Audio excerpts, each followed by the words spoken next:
चलिए फ्रेंड्स, शुरू करते हैं आज का अपना वीडियो। आज के इस वीडियो में आपको बताऊंगा क्लास 11th का बेस लाइन टेस्ट जो कि 2021 का है, क्लास 11th का है आपका। तो फ्रेंड्स इस वीडियो को अंत तक जरूर देख लेना, क्योंकि आज के इस वीडियो में आपको बताऊंगा फिजिक्स का फुल सॉल्यूशन के साथ क्वेश्चन पेपर। तो फ्रेंड्स इस वीडियो को अंत तक जरूर देख लेना। तो फ्रेंड्स सब्जेक्ट आपका फिजिक्स का है जो कि आपका बेस लाइन टेस्ट है, 2021 का है, 11th क्लास का है। कुल अंक आपको 40 अंक का होगा और समय आपको 60 मिनट यानी कि 1 घंटे का आपको टाइम दिया जाएगा। अनुक्रमांक आपको यहाँ पर लिखना होगा।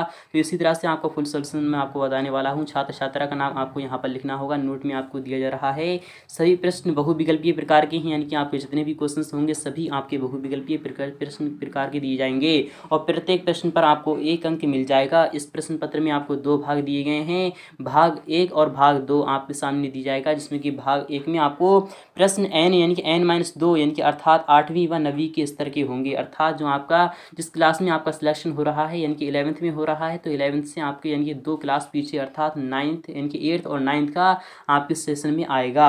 और यहाँ पर सेकंड वाले में होगा जो प्रश्न पत्र यानी कि प्रश्न में आपको n-1 यानी कि अर्थात आपको 10वीं स्तर के आपके क्वेश्चंस पूछे जाएंगे। तो फिलहाल के शुरू कर रहे हैं आज का अपना वीडियो। फ्रेंड्स काफ़ी महत्वपूर्ण होने वाला है, तो इसलिए इस वीडियो को अंत तक जरूर देखना। फ्रेंड्स भाग फर्स्ट आ चुका है आप सामने। पहला वाला है कि दाब बढ़ाने पर किसी पदार्थ के गलनांक एवं क्वथनांक पर क्या प्रभाव पड़ता है।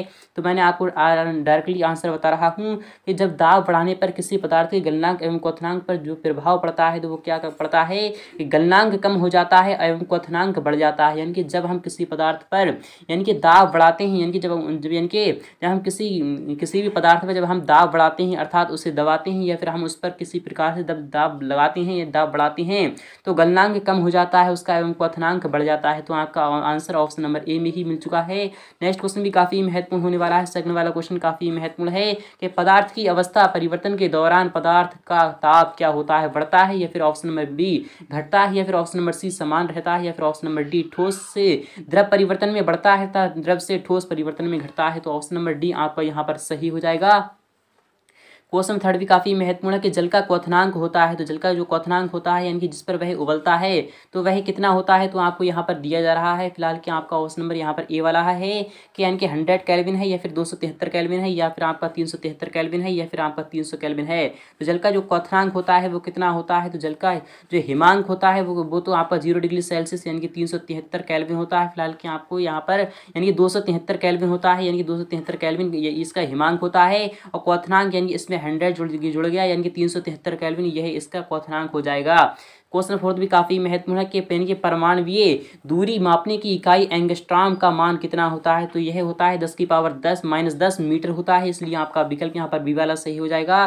क्वेश्चन 5 भी काफ़ी महत्वपूर्ण है कि रदरफोर्ड का अल्फा कण प्रकीर्णन प्रयोग किसकी खोज के लिए उत्तरदायी है, तो यह परमाणु केंद्रक के लिए उत्तरदायी है, इसलिए आपका ऑप्शन नंबर ए वाला यहाँ पर सही हो जाएगा।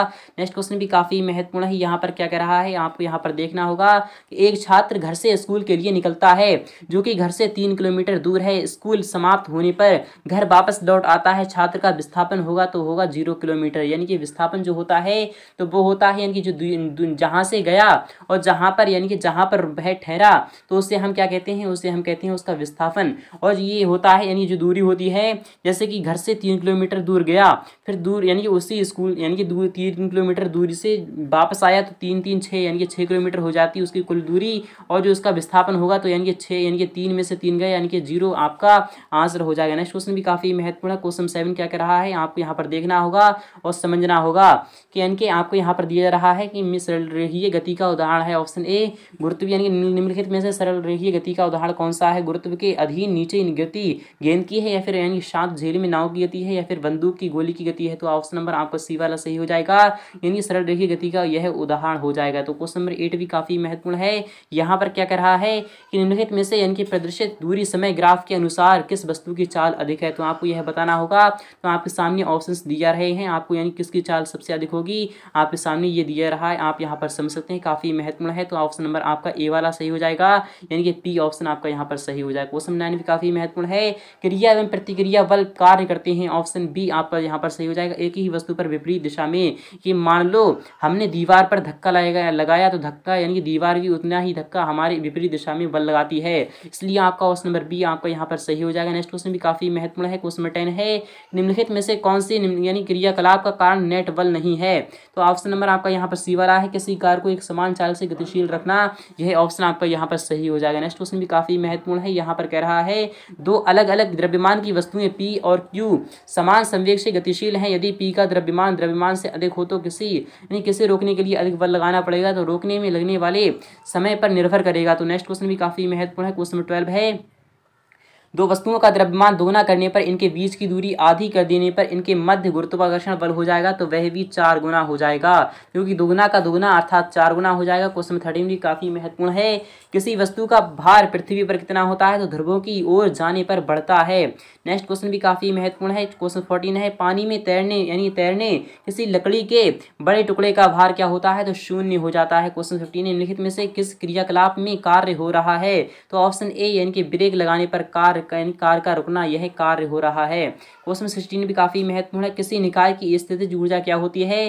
तो निकाय पर ऋणात्मक कार्य करने पर वह बढ़ती है, इसलिए आपका ऑप्शन नंबर सी वाला सही हो जाएगा। क्वेश्चन नंबर 17 है, एक यूनिट विद्युत ऊर्जा व्यय होती है तो वह होती है 100 वाट शक्ति वाले यंत्र को 10 घंटे चलाने पर। ऑप्शन नंबर आपका सी वाला सही हो जाएगा। नेक्स्ट क्वेश्चन भी काफी महत्वपूर्ण है कि ध्वनि का वेग सर्वाधिक होता है तो ठोस माध्यम में ध्वनि सबसे ज्यादा होती है।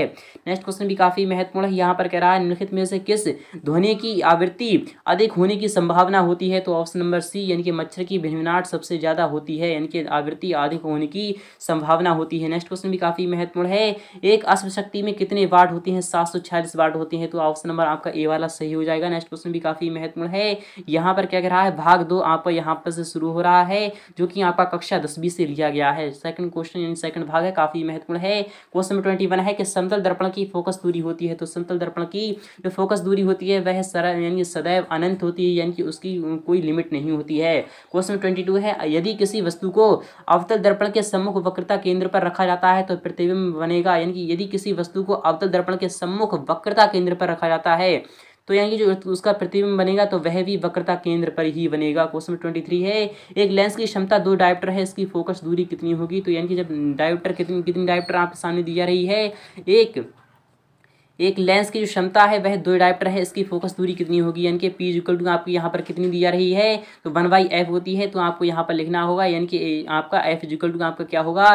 तो 1/p होगा, यानी कि 1/p अर्थात आपका 2 मीटर यानी 2 डायोप्टर है, तो आपका 0.50 यानी कि 0.5 मीटर अर्थात 50 सेंटीमीटर। ऑप्शन नंबर आपका यहाँ पर सी वाला सही हो जाएगा। नेक्स्ट क्वेश्चन भी काफी महत्वपूर्ण है। इंद्रधनुष बनने का कारण क्या है? तो वर्ण विक्षेपण के कारण इंद्रधनुष बनता है। नेक्स्ट क्वेश्चन भी काफी महत्वपूर्ण है। प्रकाश के विक्षेपण के प्राप्त 7 रंगों के समूह को कहते हैं, तो हम क्या कहते हैं? तो प्रतिबिंब कहते हैं, या फिर स्पेक्ट्रम कहते हैं, या फिर छाया कहते हैं, या फिर इनमें से कोई नहीं। तो फिलहाल क्या आपका इनमें से कोई नहीं, रॉन्ग हो जाएगा। विक्षेपण यानी प्रकाश के विक्षेपण से प्राप्त 7 रंगों के समूह को हम स्पेक्ट्रम कहते हैं, यानी कि क्या कहते हैं? स्पेक्ट्रम। आपका ऑप्शन नंबर यहाँ पर बी वाला सही हो जाएगा। नेक्स्ट क्वेश्चन भी काफी महत्वपूर्ण है कि गहरे समुद्र में जल का रंग नीला दिखाई देने का कारण क्या होता है? तो वह होता है प्रकाश का प्रकीर्णन। ऑप्शन नंबर सी वाला सही हो जाएगा। क्वेश्चन 27 भी काफी महत्वपूर्ण है। अमीटर को परिपथ में संयोजित किया जाता है, तो एमीटर को सदैव श्रेणी क्रम में संयोजित किया जाता है, और वोल्ट मीटर को हम समांतर क्रम में यानी कि पार्श्व क्रम में मिश्रित करते हैं। क्वेश्चन 28 भी काफी महत्वपूर्ण होने वाला है कि प्रतिरोध का मात्रक क्या होता है? तो प्रतिरोध का सदैव मात्रक ओम होता है। नेक्स्ट क्वेश्चन भी काफी महत्वपूर्ण है कि विद्युत धारा को यांत्रिक ऊर्जा में बदलने की युक्ति क्या कहलाती है? तो विद्युत मोटर होती है, जो कि विद्युत धारा को यांत्रिक ऊर्जा में बदलती है। नेक्स्ट क्वेश्चन भी काफी महत्वपूर्ण होने वाला है। क्वेश्चन 30 क्या कह रहा है कि धारावाही चालक तार में धार का यानी कि धारा का मान बढ़ाने पर चुंबकीय क्षेत्र का मान बढ़ जाता है। नेक्स्ट क्वेश्चन भी काफी महत्वपूर्ण होने वाला है।